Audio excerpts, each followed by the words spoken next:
के लिए तुलसीदास जी, अथवा नहीं लगाया, या नहीं लगाया बीच में, तीनों का अपना अपना अस्तित्व है।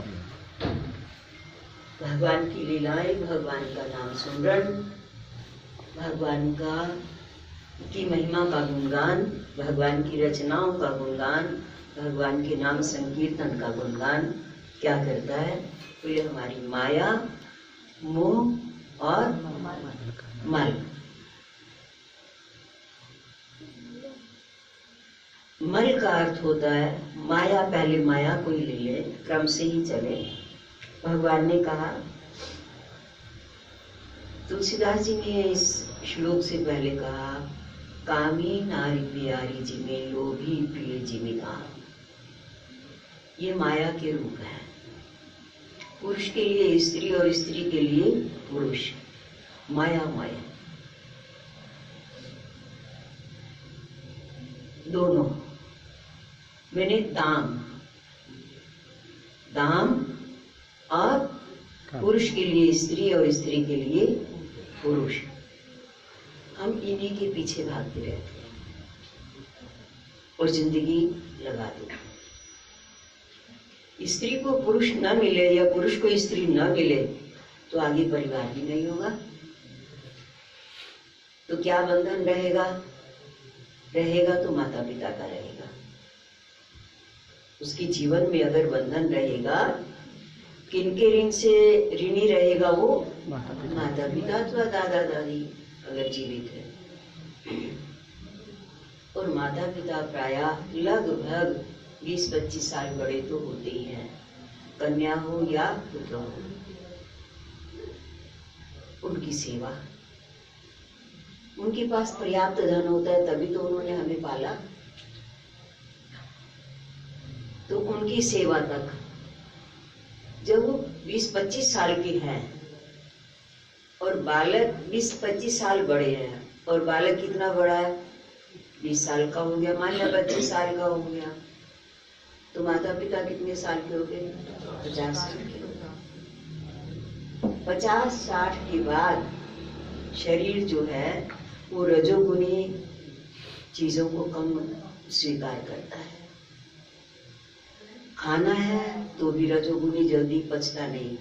फिर पूड़ी खा ली, हलवा खा लिया, ऐसी चीजें खा ली जिससे कि पेट खराब हो रहा है, शरीर खराब हो रहा है ना? इस तरह की खटाई मिठाई की चीजें कम पच पाती हैं 50-60 के बाद। रिटायर, सरकार भी तभी रिटायर करती है जब सब ऊपर वाली सरकार रिटायर कर देती है। दोनों का ये नियम बना हुआ है ना? तो इसीलिए अब उनके लिए सादा खाना, सादा वस्त्र, सत्पुरुषों की संगति, सत्शास्त्रों का अध्ययन। अब उनके लिए स्कूल की पढ़ाई का कोई खर्चा नहीं है। सत्शास्त्र पढ़े, सदग्रंथ पढ़े, गीता रामायण पढ़े, भागवत पढ़े, सत्संग सुने, नाम जप करें।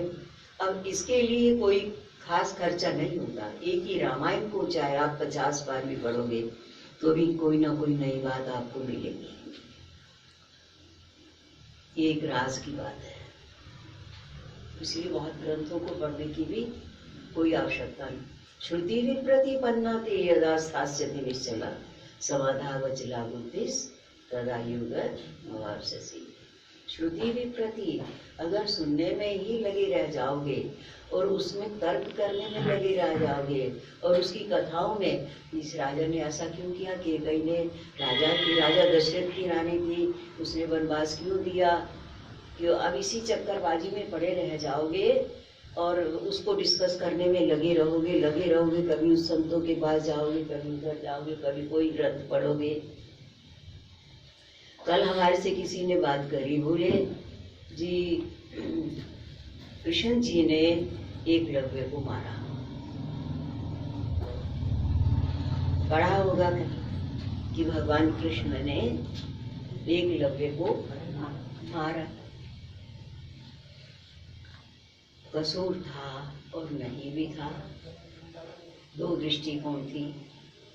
भगवान का जो प्राकट्य होता है, भगवान का प्राकट्य हमेशा यदा यदा हि धर्मस्य ग्लानिर्भवति भारत अभ्युत्थानम् अधर्मस्य तदात्मानं सृजाम्यहम्।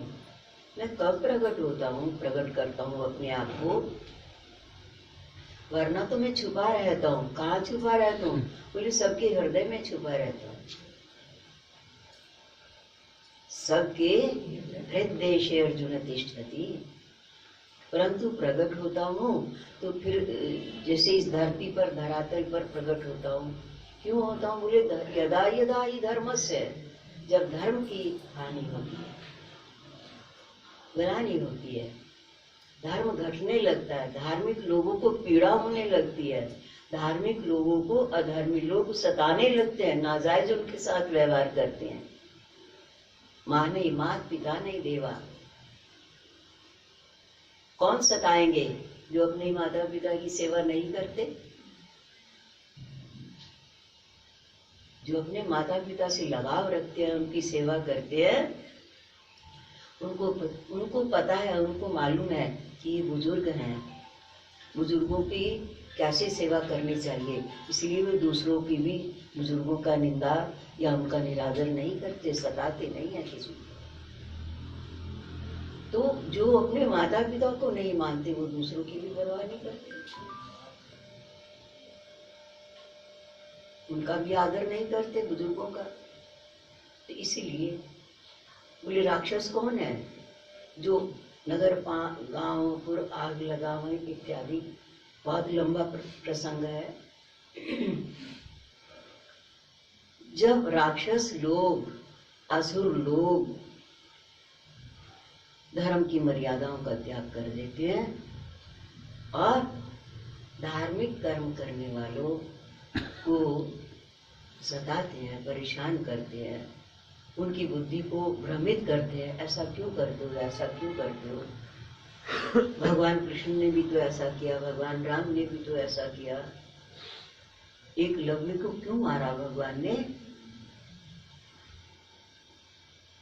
क्योंकि उसने गुरु भक्ति में कमी नहीं थी।